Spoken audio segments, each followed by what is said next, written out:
welcome to part 5 of SMA's Guide to Online Learning for Staff. I'm going to show you how to use and install and set up Zoom that you can use for live conference calling in your classes if you so desire.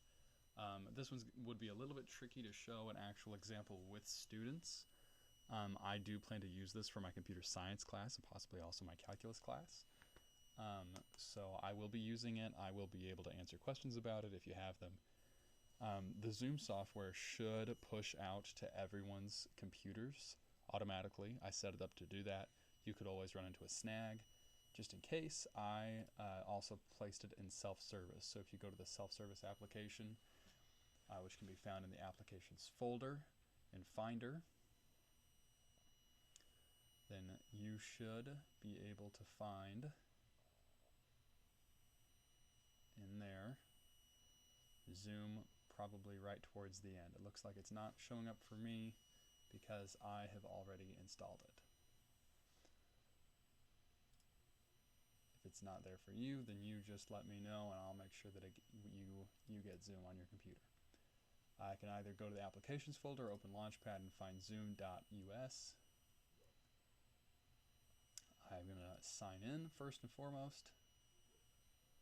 I'm going to sign in with Google. You could just set up an account this way, but I would encourage you to just sign in with Google, specifically so that you can just sign in with your SMA Catholic email address.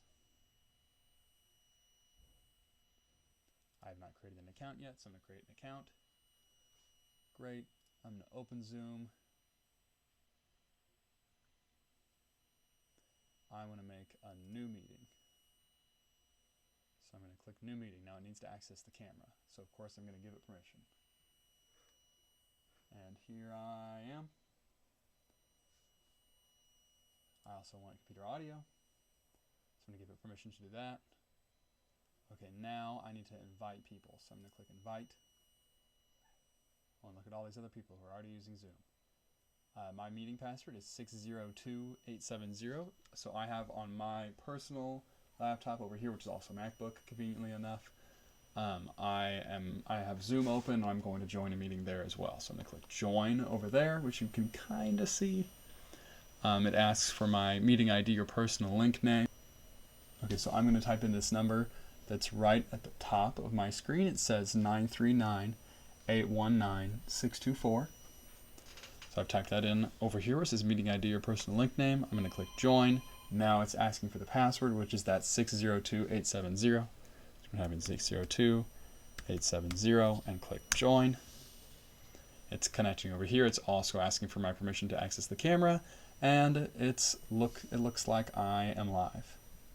Okay, now I want to get rid of this, and I want to be able to see all of my participants, right? So over here, I can only see myself. I'm going to join with video.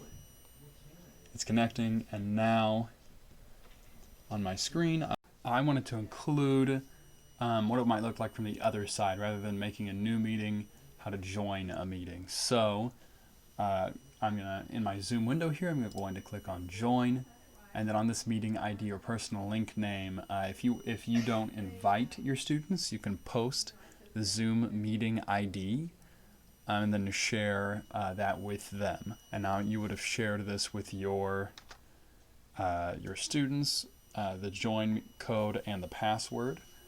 So first I'm going to type in the join code. Now I'll type in the password.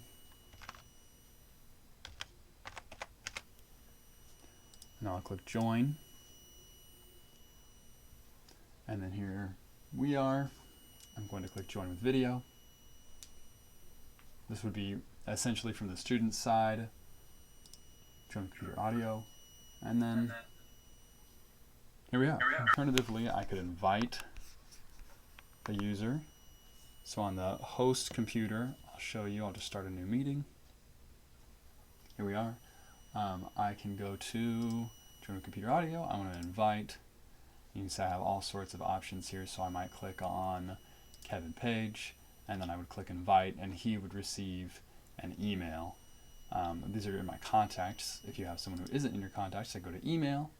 We would of course pick Gmail. It's going to open up my Gmail and prompt me to send an email with an invite code. If you want to invite your students via email, it gives me all this information here. It says find Zoom meeting. I'll just click on that. It wants to open in Zoom. It's connecting, and then here we are. So I'll just click on join with video and join with audio, and so on and so forth.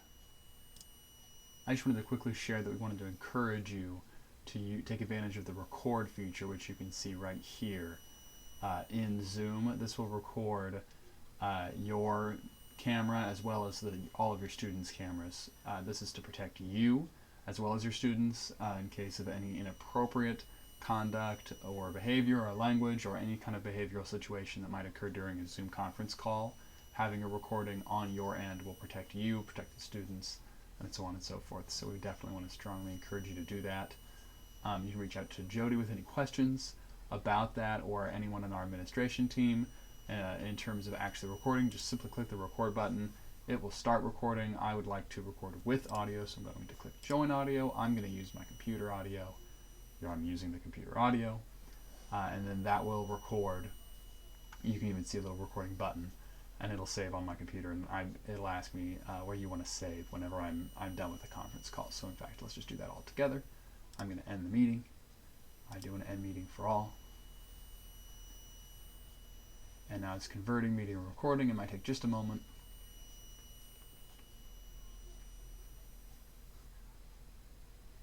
Of course, a longer conference call is going to take longer to export like that. This is a perfectly fine place to save it, and it looks like there it is. There's audio, playback, and Zoom MP4 is going to be that entire conference call. If I just press play, there it is. You can see it's the conference call. It's the only person in it. It's the only person showing. I'm not sure where to look for you to see me best. I have 3 different screens going on here, but this will hopefully help you connect with Zoom. If I had more participants, I would be able, I don't know where to look, I would be able to see more people here. So that is going to conclude this guide on how to set up and use Zoom with your students. Thank you for your participation, and let me know if you have any questions. Remember, you can always submit a ticket by emailing techsupport@smacatholic.org.